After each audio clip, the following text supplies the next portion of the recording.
जय हिंद दोस्तों।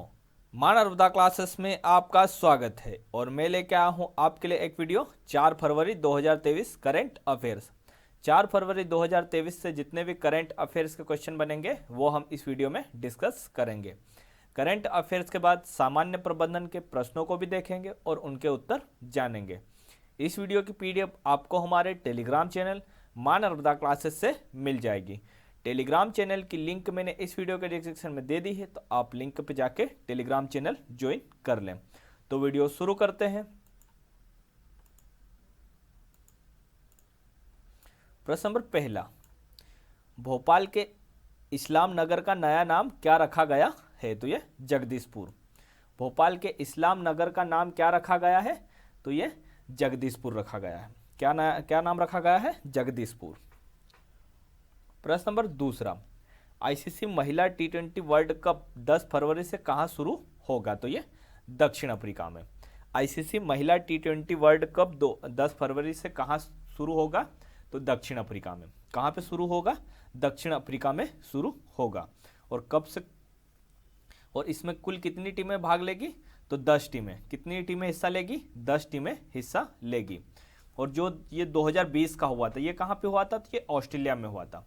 आईसीसी महिला टी20 वर्ल्ड कप 2020 का कहां हुआ था? ऑस्ट्रेलिया में हुआ था। प्रश्न नंबर तीसरा, भारत की अध्यक्षता में पहली G20 education working group EDWG की बैठक कहां हुई है? तो ये चेन्नई में। भारत की अध्यक्षता में पहली G20 education working group EDWG की बैठक कहां हुई है? तो ये चेन्नई में हुई है। कहां पे हुई है? चेन्नई में। और भारत इस साल G20 की अध्यक्षता कर रहा है।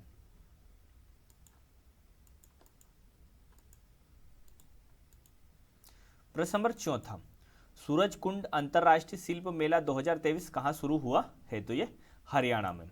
सूरज कुंड अंतर्राष्ट्रीय शिल्प मेला 2023 कहां शुरू हुआ है? तो ये हरियाणा में शुरू हुआ है। कहां पे शुरू हुआ है? हरियाणा में। और हरियाणा में भी कहां पे? तो फरीदाबाद के सूरज कुंड में। कहां पे? फरीदाबाद के सूरज कुंड में शुरू हुआ है।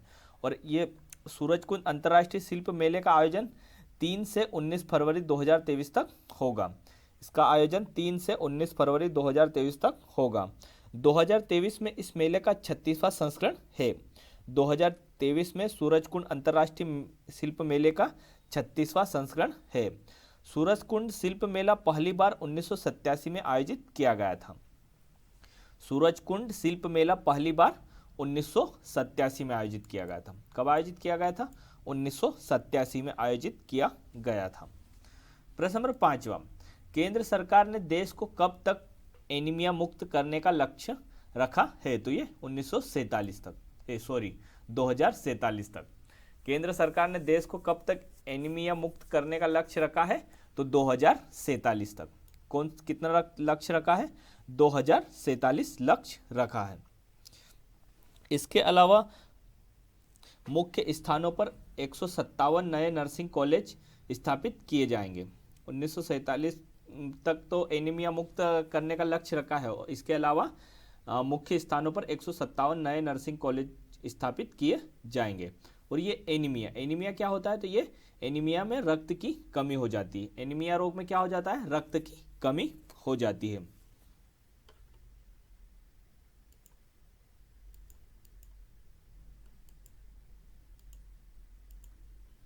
प्रश्न नंबर 7वां, अडानी ग्रुप ने इजराइल के किस बंदरगाह का अधिग्रहण किया है? तो ये हाइफा बंदरगाह का। अडानी ग्रुप ने इजराइल के किस बंदरगाह का अधिग्रहण किया है? तो हाइफा बंदरगाह का। किस बंदरगाह का? हाइफा बंदरगाह का अधिग्रहण किया है। प्रश्न नंबर 8वां, एशिया का पहला फ्लोटिंग फेस्टिवल कहां शुरू हुआ है? तो ये मंदसौर में। एशिया का पहला फ्लोटिंग फेस्टिवल कहां शुरू हुआ है? तो ये मंदसौर में शुरू हुआ है। कहां पे शुरू हुआ है? मंदसौर में शुरू हुआ है। प्रश्न नंबर 9वां, नई दिल्ली में भारत भ्रमण वर्ष 2023 पहल की शुरुआत किसने की है? तो ये जी किशन रेड्डी ने। नई दिल्ली में भारत भ्रमण वर्ष 2023 पहल की शुरुआत किसने की है? तो जी किशन रेड्डी ने की है। किसने की है? जी किशन रेड्डी ने की है।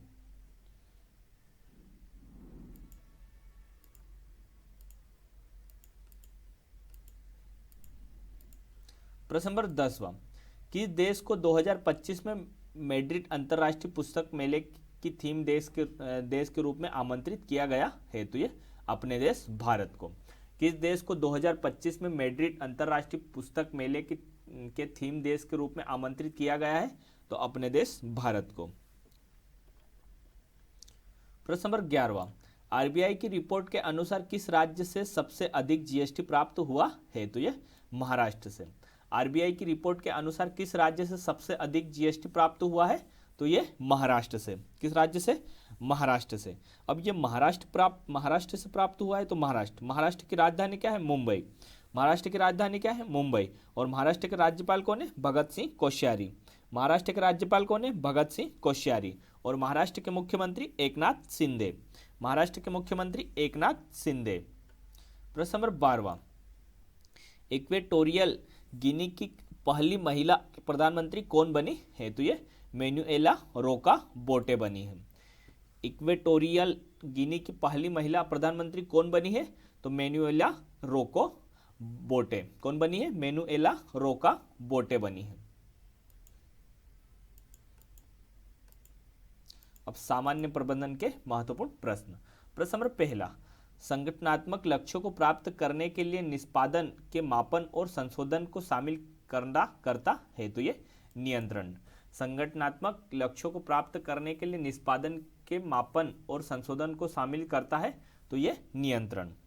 प्रश्न नंबर 2, वे प्रबंधक जो युक्तिपूर्ण नियोजन अभ्यास से शामिल होते हैं इस वातावरण में कार्य करते हैं? तो ये अनिश्चितता। वे प्रबंधक जो युक्तिपूर्ण नियोजन अभ्यास में से शामिल होते हैं इस वातावरण में कार्य करते हैं? अनिश्चितता। प्रश्न नंबर 3, वित्तीय लेखांकन मानक बोर्ड के अनुसार कौन वित्तीय गतिविधियों से एक नकदी प्रवाह है? तो ये लाभांश के रूप में शेयरधारकों को नकदी बहिर्प्रवाह। वित्तीय लेखांकन मानक बोर्ड के अनुसार कौन वित्तीय गतिविधियों से एक नकदी प्रवाह है? तो ये लाभांश के रूप में शेयरधारकों को नकदी बहिर्प्रवाह।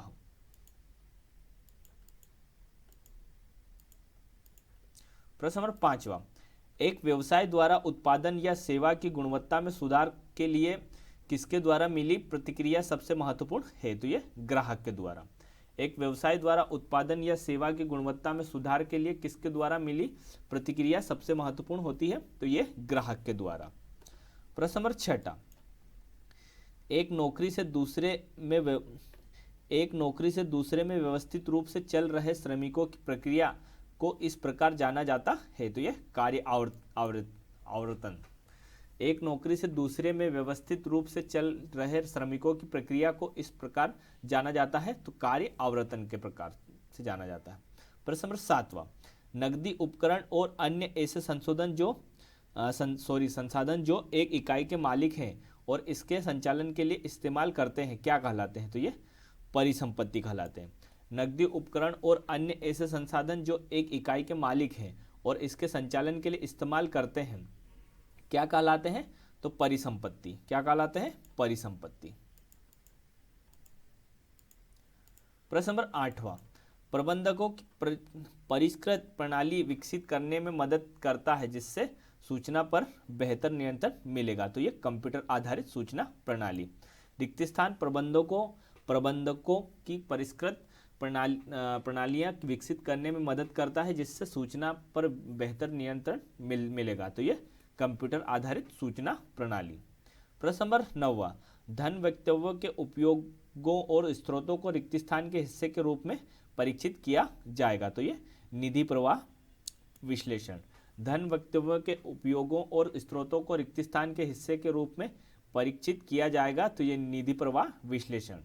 प्रश्न नंबर 10, एक बैंक समाधान विवरण को रिक्त स्थान की सहायता से तैयार किया जाता है? तो ये रोकड़ बही के बैंक कॉलम और बैंक विवरण से। एक बैंक समाधान विवरण को रिक्त स्थान की सहायता से तैयार किया जाता है तो रोकड़ बही के बैंक कॉलम और बैंक विवरण से। धन्यवाद दोस्तों, अगर आपको ये वीडियो अच्छा लगा है तो वीडियो को लाइक करें, वीडियो को ज़्यादा से ज़्यादा शेयर करें और अगर आपने हमारे चैनल को सब्सक्राइब नहीं किया है तो हमारे चैनल को सब्सक्राइब कर लें और साथ में बेल आइकन को भी प्रेस कर दें जिससे आपको हमारी आने वाली वीडियो की नोटिफिकेशन मिल जाएगी। धन्यवाद दोस्तों। जय हिंद, जय भारत।